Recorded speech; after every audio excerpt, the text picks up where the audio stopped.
ঐক্যমত কমিশনের সংলাপ থেকে বিএনপি ওয়াকআউট করেছে। রাজনীতিতে এটা অত্যন্ত তাৎপর্যপূর্ণ ঘটনা, সিরিয়াস ঘটনা। দর্শক, আমি যে কথাটা বারবার বলি যে বিএনপির দিন যে শেষ, সেটা বিএনপি উপলব্ধি করতে শুরু করেছে।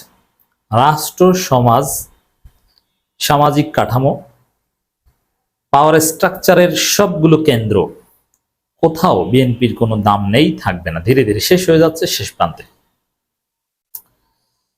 দর্শক, নিয়মতান্ত্রিকভাবে বিএনপি আর পারছে না, বিএনপির কথা কোথাও টিকছে না, যার ফলে বিএনপি এখন ওয়াকআউট করে। বিএনপির স্বপ্ন ভেঙে চুরে সব চুরমার খান খান।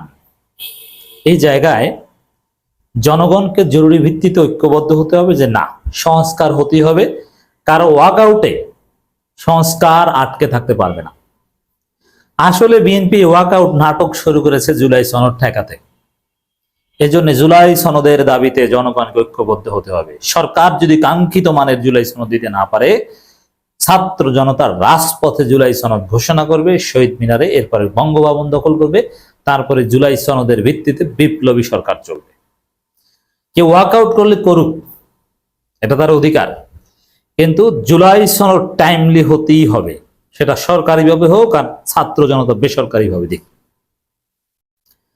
এই জন্য এই মুহূর্তে জনগণের জরুরি করণীয় হচ্ছে যে কোনো ওয়াকআউট এগুলো আমরা দেখতেছি না, আমরা জুলাই সনদ চাই। এটা জুলাই সনদ ঠেকানোর ধান্দা। দর্শক, বিএনপির স্বপ্ন তো এমনিতেই ভেঙে চুরে খান খান হয়ে যাচ্ছে। যেমন 10 বছরের বেশি কেউ প্রধানমন্ত্রী থাকতে পারবেন না, এ বিষয়ে ঐক্যমত হয়েছে, অথচ বিএনপি এটা ঠেকানোর জন্য কত চেষ্টা, কত শর্ত জুড়ে দিয়েছিল, কত নাটক করেছিল। একই ব্যক্তি প্রধানমন্ত্রী, দলীয় প্রধান, সংসদ নেতা হতে পারবে না, এখানেও বিএনপি ধরা। তারা নাকি নোট অফ ডিসেন্ট দিবে, নোট অফ ডিসেন্ট দিয়ে সিগনেচার করবে না সেটা আর এক বিষয়। কিছুই হয় না বিএনপির, সব উল্টে পাল্টে যাচ্ছে। কিছু সিট পার্টিকে সাথে নিয়ে ঘোরে, সালাউদ্দিনের পাশে 2-1 লোক দাঁড়িয়ে থাকে, কিন্তু কাজ হয় না। সব দল বিএনপির বিরুদ্ধে, সবাই সংস্কার চায়, শুধু বিএনপি চায় না। সংস্কার বিরোধী বাটপার দল বিএনপি। এখন আর কোনো উপায় না পেয়ে শেষ পর্যন্ত ঐক্যমত কমিশনের সংলাপ থেকে ওয়াকআউট করেছে। এখন ওয়াকআউট করার পরে সরকার কি করবে? এখানে সরকার ইঙ্গিত স্পষ্ট, আমরা ইঙ্গিত পেয়েছি অলরেডি। সরকারের কেউ কেউ বলছেন যে ঐক্যমত কমিশনের আসলে বড় একটা দল সংলাপে না থাকলে তো আলোচনা চালিয়ে নেওয়া যায় না। আবার সরকারের পক্ষ থেকে, ঐক্যমত কমিশনের পক্ষ থেকে এটাও আলোচনায় আসে যে আপত্তি করে নোট অফ ডিসেন্ট দিয়েও তো সিগনেচার করা যায়, ঐক্যমতে পৌঁছানো যায়। নোট অফ ডিসেন্ট দিয়ে ঐক্যমতে পৌঁছানো, এটাও বলা হচ্ছে। এই জায়গায় অনিবার্যভাবে বিএনপির ওয়াকআউটে তো আর আটকে থাকবে না, কোরাম সংকট হবে না। বিএনপি একটা দল, এখন তার সাথে 2-1টা সিট পার্টি ওয়াকআউট করুক, কিন্তু করে নাই, বিএনপি করেছে। অতএব ঐক্যমত কমিশন আটকে থাকবে না। আর ঐক্যমত কমিশনকে যদি ওয়াকআউট করে নানান নাটক করে বিএনপি আটকে দেয়, সেটা আমাদের জন্য আরো ভালো। তাহলে আমরা রাজপথে জুলাই সনদ ঘোষণা করব, ঘাট ধরে তারপরে সেটা বাস্তবায়ন করবো বিপ্লবী পদ্ধতিতে। ঘাট ধরে কিভাবে আওয়ামী লীগকে নিষিদ্ধ করিয়েছি দেখেছেন না? জনগণ কিভাবে করেছে, হাসমাত্রা, শরীফ ওসমান হাদিরা কিভাবে করেছে, ওইভাবে হবে। জাতীয় ঐক্যমত কমিশনের প্রস্তাবিত সরকারি কর্ম কমিশন, দুর্নীতি দমন কমিশন, মহাহিসাব নিরীক্ষক এবং ন্যায়পাল নিয়োগের বিধান আলোচনায় অংশ নেয়নি বিএনপি। কেন নেয়নি? এই মৌলিক সাংবিধানিক প্রতিষ্ঠানগুলো যদি তারেক রহমান তার পকেটের লোক ঢোকাতে না পারে, তাহলে তো ইচ্ছা মতো 10% খাওয়া যাবে না। দুদকের জ্বালাই তো আটকে পড়বে, দুদক মহাপরিচালক যদি নিজের লোক না হয়। আবার এই যে মহাহিসাব নিরীক্ষক, ন্যায়পাল, এগুলোর মাধ্যমে তো বিভিন্ন দায় মুক্তি পায়, এবং মহাহিসাব নিরীক্ষকের মাধ্যমে তো রাষ্ট্রীয় বড় বড় দুর্নীতি হয়।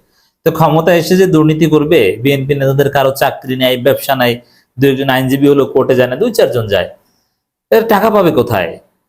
এরা কিচ্ছু করবে না দেশে, কিন্তু ছেলেপান ইউরোপ আমেরিকায় পড়াবে, স্ত্রীদেরকে বেগম পাড়ায় রাখবে, এই টাকাটা পাবে কোথায়? দুদক তো আগে আটকে দিবে। এই মহাহিসাব নিরীক্ষকের অডিটে তো ধরা পড়বে মন্ত্রণালয়ের আকাম। এদেরকে তো নিজের মন মতো লোক বসানো লাগবে। তো নিজের মন মতো লোক বসানোর রাস্তা বন্ধ হয়ে যাচ্ছে দেখতে পেরে তারা দৌড়িয়ে ওয়াকআউট করে। না, আমাদের বন্দোবস্ত তো থাকছে না। কেন ভাই, ওখানে নিরপেক্ষ লোক বসলে সমস্যাটা কি? এখানে তো এমন কোন সিস্টেম আসছে না যে আসমান থেকে কাউকে নিয়োগ দিয়ে দিবে, অথবা এনসিপি এর জামাত নিয়োগ দিবে। একটা কাঠামোতে আসছে, সেই কাঠামোতে আপনাদের সমস্যাটা কোথায়?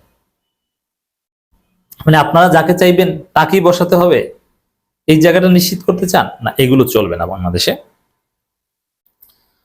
দলের স্থায়ী কমিটির সদস্য সালাউদ্দিন আহমেদ সংলাপ থেকে ওয়াক আউট করেন। সালাউদ্দিনের সাথে কেউ আছেন কিনা কে জানে, না একা একাই দৌড়ে গেছেন। অদূর ভবিষ্যতে সরকার বাধ্য হবে, ঐকমত্য কমিশন না থাকলেও অন্য বিভিন্ন বডি তো থাকবে ডিসিশন মেকিং, যে রাজনৈতিক দলগুলো কে কি বলে এগুলো যাচাই বাছাই করে একটা সিদ্ধান্ত নেয়ার। সেখানে দেখবেন ওই সালাউদ্দিন একা যাবে, তার সাথে কেউ যাবে না। বিএনপি একলা, তার পক্ষে কেউ নাই। সব দল এখন জামাত চরমনে এনসিপি বলয়ে, বিএনপির পক্ষ ত্যাগ করে এই বলয়ে এসেছে। বিপিনুর এবি পার্টি দেখেছেন না? তবে জামাত এবি পার্টির বিষয় নরম হওয়া উচিত। এবি পার্টির বিরুদ্ধে জামাত স্ট্রং না। জাতীয় রাজনীতিতে এত হীনমন, এত বিদ্বেষ থাকলে হয় না। এবি পার্টির প্রতি পার্টিগত বিদ্বেষ থাকবে, কিন্তু জাতীয় ঐক্যমতের ভিত্তিতে বা জাতীয় রাজনীতিতে এবি পার্টির সাথে প্রয়োজনে জোট করতে হবে। এগুলো মানে এবি পার্টিকে কোনোভাবে নর্মালাইজ করতে দিচ্ছে না জামাতের মধ্যে, যে না আমাদের সাথে মিল আছে, আমরা ইফতার পার্টিতে জামাত, না এটা এটা এটা করা উচিত। এগুলো রাজনীতি এরকম হয় না, এটা দুধ ভাত মার্কা রাজনীতি হয়। তো এবি পার্টি তারা নিজেরাও বেকায়দায় পড়েছে, জামাত নিয়ে বিব্রত, যে জামাত চায় না যে জামাতের সাথে থাকুক, আবার বিএনপির সাথেও থাকতে পারছে না, মিলছে না। আমি মনে করি যে এবি পার্টি, এটা আমাদের এই টপিকের সাথে সঙ্গতিপূর্ণ না, তারপরও বলছি আমাদের দর্শকদের জন্য এটা আকর্ষণীয়। এবি পার্টির লোকজন যে ন্যারেটিভ নির্মাণ করে, যে কথা বলে, এতে জামাতের কোনো ক্ষতি হয়? এরা জামাতের ক্ষতি কিছু করার চেষ্টা করেছে কিন্তু পারেনি। যেমন ব্যারিস্টার আসাদুজ্জামান ফুয়াদরা যে কথাবার্তা বলে রাজাকার ট্যাগের বিরুদ্ধে, দিন শেষে তো আমি তো দেখি যারা জামাতকে ডিফেন্ডই করে, জামাতের পক্ষেই বলা হয়। রাজাকার ট্যাগের বিরুদ্ধে ফুয়াদের যে যুক্তি, এত বড় যুক্তি জামাতের কেউ দিতে পারেন। অতএব এবি পার্টি নিয়ে জামাতের বাড়াবাড়ি বন্ধ করা উচিত, বিএনপিকে একদম একলা করে দেওয়া উচিত। বেলা 11:30টার পর বিষয়টি আলোচনার জন্য উপস্থাপন করেন কমিশনের সহসভাপতি অধ্যাপক আলী রিয়াজ। এ সময় বিএনপি স্থায়ী কমিটির সদস্য সালাউদ্দিন আহমেদ জানান তার আলোচনায় অংশ নেবেন না।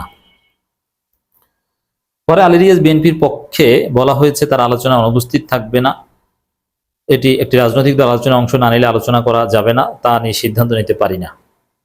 মানে একটু পিছু হটেছেন।